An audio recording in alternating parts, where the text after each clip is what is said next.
दगड़ियों, 11:30 तक चीर ने बंध जाना है का मतलब है प्रायः चीर बंध गई होगी। चीर बंध गई है का मतलब होली खुल गई होगी, होली का रंग खुल गया होगा। सबको बधाई, खूब सारी बधाई। आज मैं एक ऐसे राजनीतिक मुद्दे को लेकर आप सबके बीच में आया हूं जिस पर गंभीरता से मनन चिंतन तो होना ही चाहिए। भारतीय जनता पार्टी 12 साल पहले जब सत्ता में आई थी तो उससे पहले ही वह एक सवाल पूछने लगी थी कि इन 70 सालों में कांग्रेस ने क्या किया। विभिन्न माध्यमों से इस प्रश्न को जब पूछा जा रहा था तो इस प्रश्न पर उत्तर देने वाले लोग भी भाजपा या भाजपा से जुड़े हुए संगठनों के लोग ही हुआ करते थे, जो जोर शोर के साथ कहते थे कि साहब इन 70 सालों में कांग्रेस ने सिर्फ भ्रष्टाचार किया है, परिवारवाद को फैलाया है, मनमानी की है। और अति उत्साह में आपातकाल का भी जिक्र कर दिया जाता था। भारतीय जनता पार्टी के इस आरोप पर, इस सवाल का उत्तर देने के लिए कांग्रेसियों का एक प्रकार से अकाल ही दिखता था, अभी भी दिखता है। तो में एक बड़ी रणनीति थी कि कांग्रेस ने 70 साल में क्या किया है। दरअसल भारतीय जनता पार्टी भी इस बात को मान के चलती थी कि उसका जो अपना हथियार है सत्ता में बने रहने का, वो विकास नहीं है। वो सिर्फ एक धर्म की राजनीति है कि बहुसंख्यक समाज को किसी तरीके से अपने साथ जोड़े रखो। जहां तक कांग्रेस का सवाल है तो 1975 के बाद कांग्रेस में एक खालीपन जो आया, वो आया सोचने समझने और मुद्दों पर तन कर खड़े हो सकने वाले लोगों का।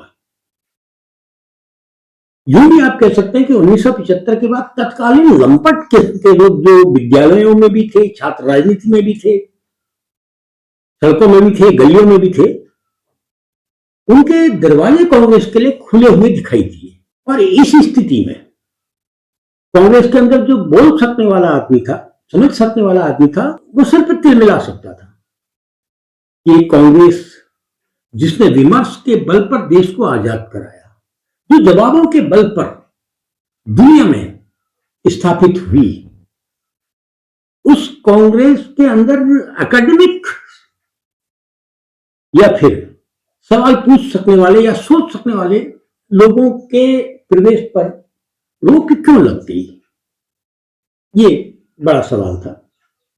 और आज से 12 साल पहले बहुत चालाकी के साथ सबसे पहले देश के धनाढ्य परिवार जो दुनिया के स्तर पर खड़े थे, ने देश के मीडिया पर कब्जा किया। और मनमोहन की सरकार के दौर में कहें या फिर सोनिया गांधी जी की अध्यक्षता के दौर को देखें तो एक बहुत बड़ा उदारवाद था, जो विपक्ष को अपने ही दल के बराबर महत्व दिया करते थे। और उन्होंने ये भी ध्यान नहीं रखा कि मीडिया किस सोच, किस विचार और किस ताकत के कब्जे में जा रहा है। हमारा जो मीडिया था वो अखबार के रूप में, टीवी के रूप में, समाचार चैनलों के रूप में और तो और मनोरंजन वाले टीवी के रूप में, वो सब उन धनाढ्य लोगों के हाथ में चला गया जो धनाढ्य लोग कांग्रेस को सत्ता से हटाकर कॉरपोरेट के कब्जे में सत्ता पूरी तरीके से ले लेना चाहते थे। सरकार उसी कॉरपोरेट के हिसाब से बन गई कि मीडिया सिर्फ सरकार के पास है, जिसको आप लोग गोदी मीडिया या गुलाम मीडिया के रूप में जानते हैं। विकास के मामले में हम बहुत पीछे की ओर खिसकते चले जा रहे हैं। विकास का अर्थ कम से कम बजट वाला भ्रष्टाचार की योजनाएं नहीं होती, तो एक सतत प्रक्रिया है विकास की, जिसमें बिजली, पानी, सड़क, शिक्षा, चिकित्सा। विकास का अर्थ होता है शिक्षा के क्षेत्र का विकास, स्वास्थ्य के क्षेत्र का विकास, रोजगार के क्षेत्र का विकास, कृषि के क्षेत्र का विकास, दुनिया के साथ कदम से कदम मिलाकर आगे बढ़ते हुए दुनिया को पछाड़ने का विकास। उस विकास में हम पीछे की ओर खिसकते चले आए। लेकिन भारतीय जनता पार्टी आज भी एक ही डायलॉग के साथ खड़ी है कि 70 साल में कांग्रेस ने क्या किया। सबसे पहले तो मैं कह दूं कि मैं कांग्रेस का प्रवक्ता नहीं हूं, लेकिन जब सवाल आता है क्या किया, तो एक पत्रकार की हैसियत से मैं वो टटोलता हूं कि कांग्रेस ने क्या किया और भारतीय जनता पार्टी ने क्या किया। लेकिन आज की तारीख में यह बताना है कि कांग्रेस ने क्या किया, मुझे लगा जरूरी है, तो मैं उन योजनाओं को उतारकर आपके सामने रख रहा हूं। भाखड़ा नागल बांध आप सबने सुना होगा, हीराकुंड डैम,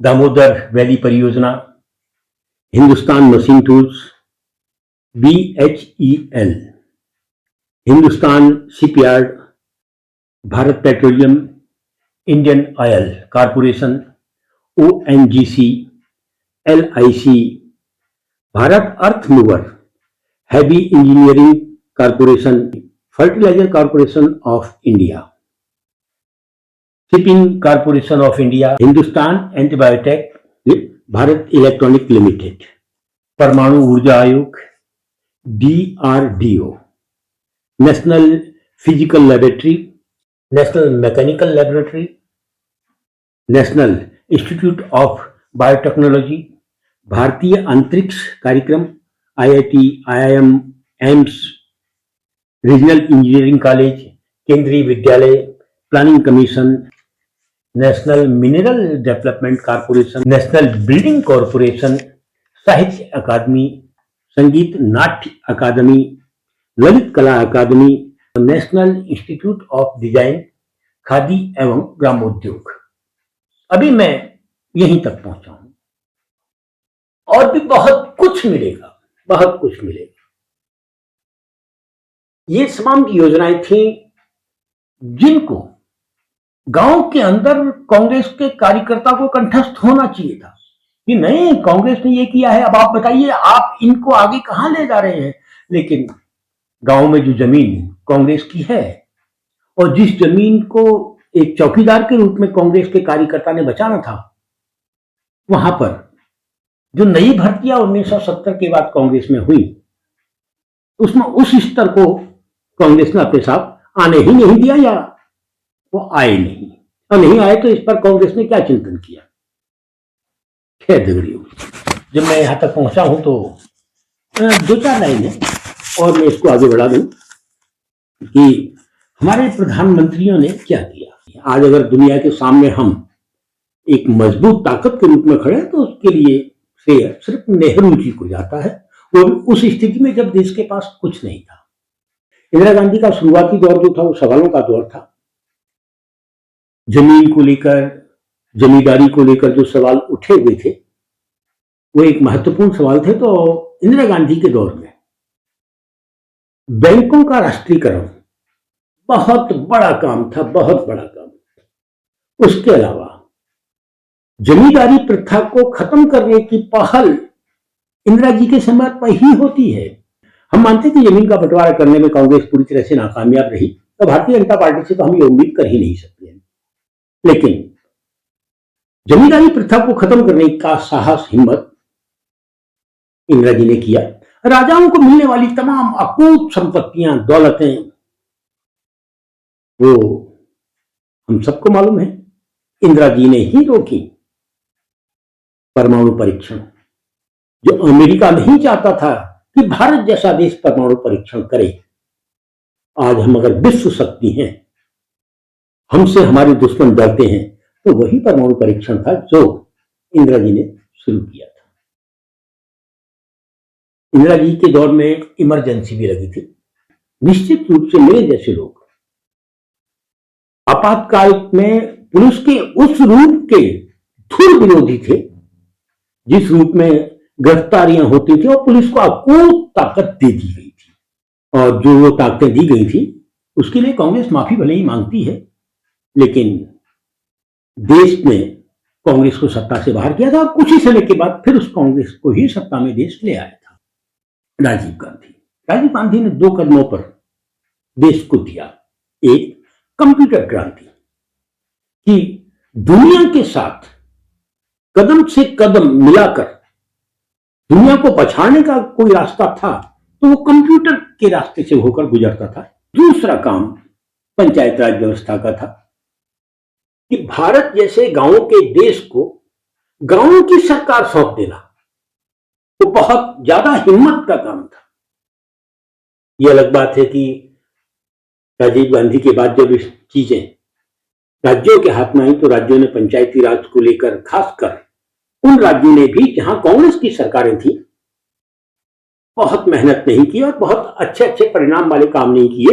राजीव गांधी के बाद मनमोहन सिंह के कार्यकाल में कानूनी रूप से देश को बहुत कुछ दिया गया। भरपेट भोजन का अधिकार, राष्ट्रीय खाद्य सुरक्षा अधिनियम, और लोगों की जो छोटी छोटी जरूरतें पटवारी के स्तर से लेकर बाबू के स्तर से लेकर रोक दी जाती थी, उनका एक झटके में अगर हल निकला तो आरटीआई था। यह अलग बात है कि आरटीआई जैसे कानून को राज्यों में, भले ही कांग्रेस वाली सरकारें हों या भारतीय जनता पार्टी की या अन्य सरकारें, स्वागत वाली दृष्टि से तो देखा ही नहीं। मनमोहन सिंह के समय में ही अमेरिका से न्यूक्लियर डील हुई थी। एक डील आज भी भारत की हुई है, भारत को मालूम ही नहीं है कि डील क्या है। संसद में तो खैर उस पर चर्चा भी नहीं हुई, पर हम सब जानते हैं कि अमेरिका से जो न्यूक्लियर डील मनमोहन सिंह के समय में हुई थी, उसमें संसद में बहुत बड़ी चर्चा हुई थी और अमेरिका के साथ न्यूक्लियर डील करवाने में मनमोहन सिंह कामयाब हुए थे। और वो एक ऐसी डील है जो देश को सिर्फ 2-4-6 साल के लिए कुछ नहीं दे रही है, बल्कि एक बहुत लंबे समय के लिए बहुत कुछ दे जाती है।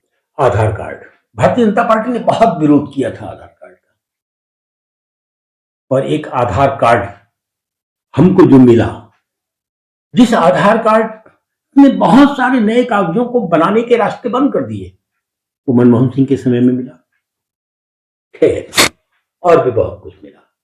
मैंने पहले कहा कि कांग्रेस ने इस देश को क्या दिया है, कांग्रेस के प्रधानमंत्रियों ने इस देश को क्या दिया है, पर अगर अध्ययन किया जाए तो कम से कम 2.5-3 घंटे का एक एपिसोड तो बन ही सकता है। लेकिन मैंने जल्दीबाजी में जो भी था वह आज आप सबके सामने इसलिए परोसा है कि अब वक्त आ गया कि भारतीय जनता पार्टी से पूछा जाए कि आपने देश को क्या दिया।